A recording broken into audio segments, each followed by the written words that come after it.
বিসমিল্লাহির রহমানির রহিম। আসসালামু আলাইকুম। এই ভিডিওতে আমরা আফসারুজ্জামান স্যারের বইয়ের প্রশ্নমালা 3 এর 5 নম্বর অঙ্কটা দেখব। তা আমাদের এমন একটা বৃত্তের সমীকরণ নির্ণয় করতে হবে যা -6 5 বিন্দু দিয়ে যায়, -3 -4 বিন্দু দিয়ে যায় এবং 2 1 বিন্দু দিয়ে যায়।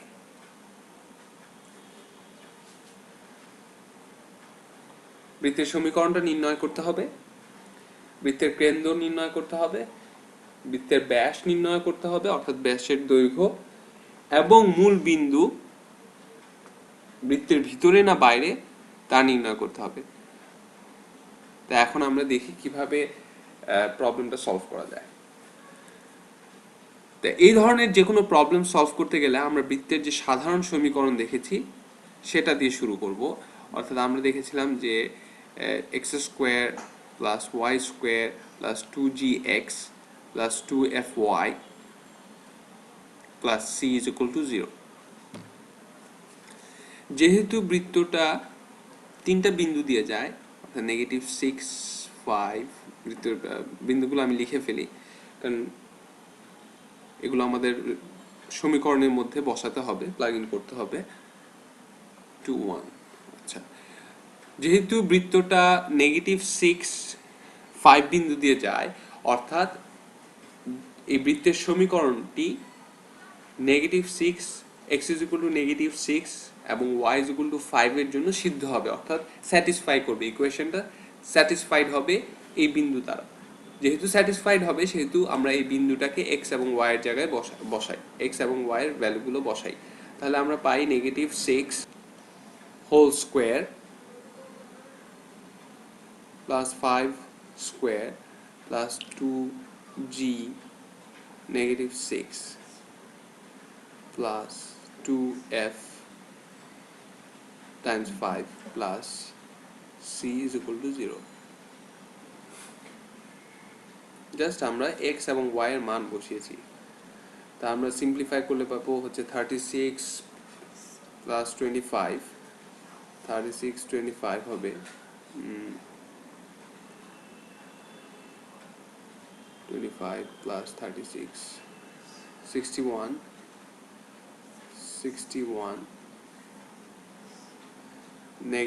minus 12g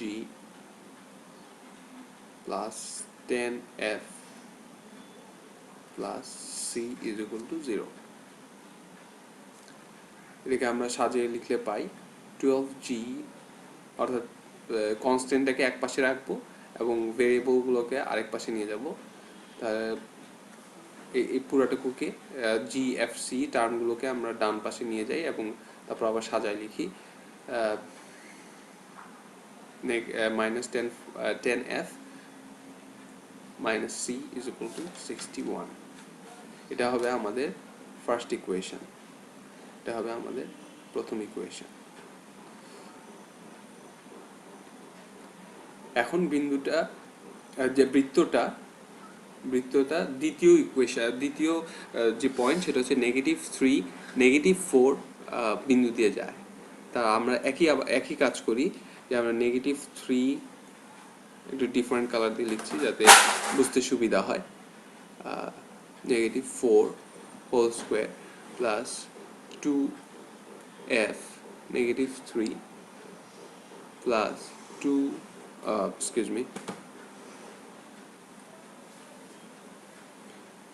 2g negative times -3 plus 2f -4 plus c is equal to 0। Simplify করলে পাবো 9 plus 16 is 25 minus 6g minus 8f plus c is equal to 0।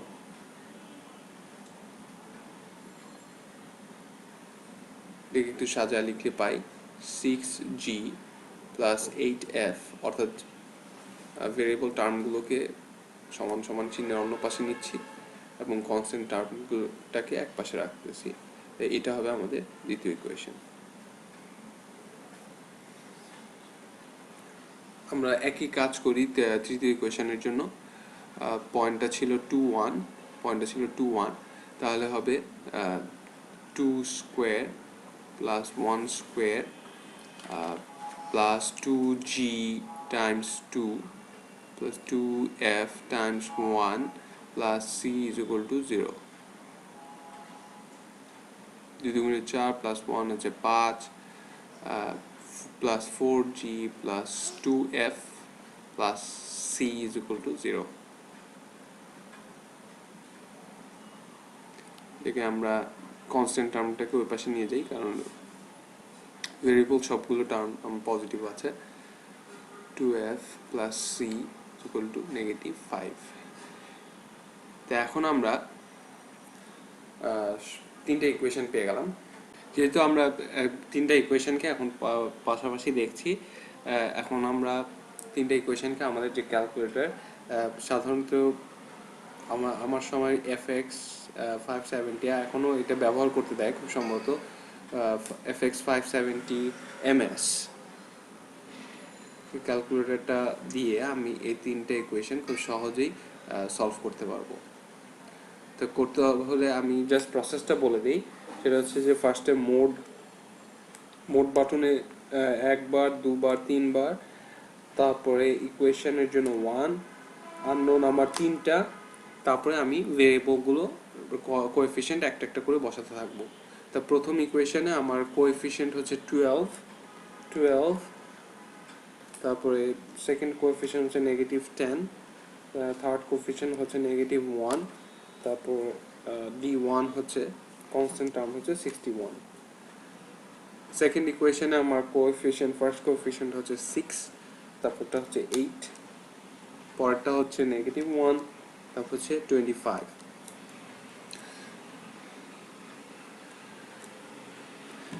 Third ইকুয়েশনে কোএফিশিয়েন্ট হচ্ছে 4, ফার্স্ট কোএফিশিয়েন্ট, সেকেন্ড কোএফিশিয়েন্ট হচ্ছে 2, থার্ড কোএফিশিয়েন্ট 1 এবং constant হচ্ছে -5। আমি যদি তারপরে ইকুয়াল বাটন টিপ দেই তাহলে আমি পাচ্ছি g is equal to 3, f is equal to -1 এবং c is equal to -15।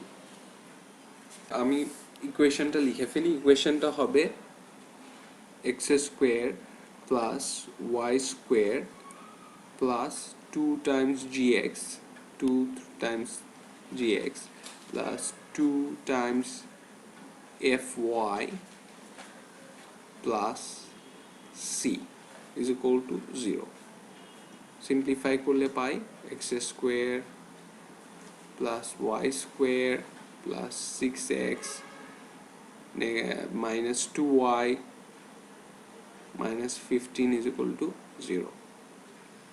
তা আমরা যে প্রবলেমের প্রথম অংশটুকু সলভ করে ফেললাম, যে এটাই হবে নির্ণয় বৃত্তের সমীকরণ। এখন আমার কেন্দ্র হচ্ছে, আমি জানি কেন্দ্রের স্থানাঙ্ক হচ্ছে -g -f, তাহলে আমার কেন্দ্র হচ্ছে এখানে আমি g সমান পেয়েছি হচ্ছে 3, আর তাহলে g হবে -3, আর f সমান পেয়েছি -1, সেহেতু f হবে +1।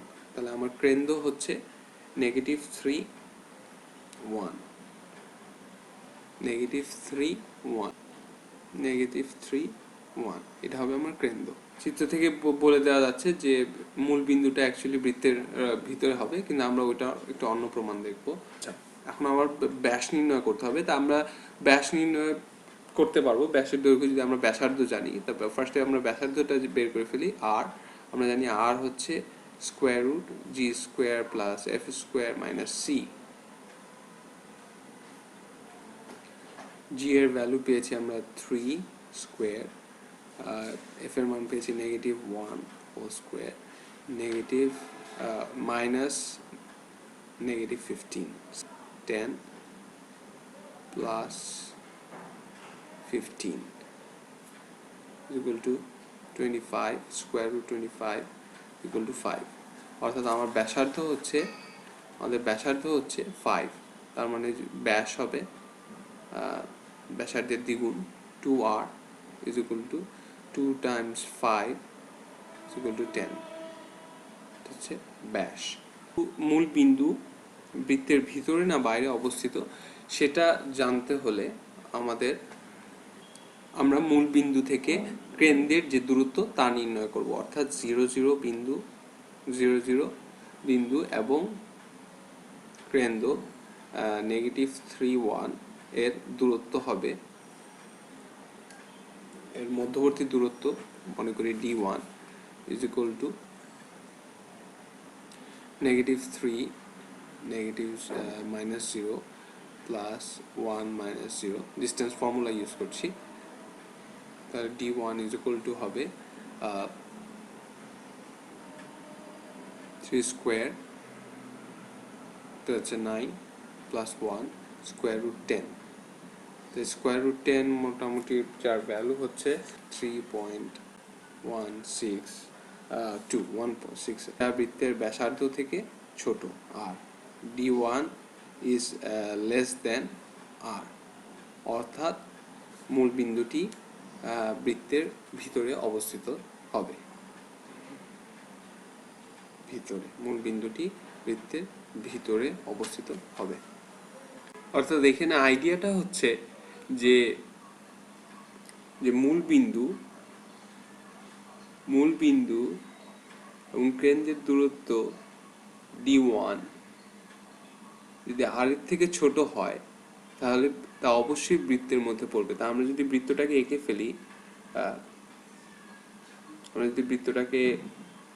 এঁকে ফেলি তাহলে ট্রান্সপারেন্ট বৃত্ত আঁকতে যাতে বোঝা যায়,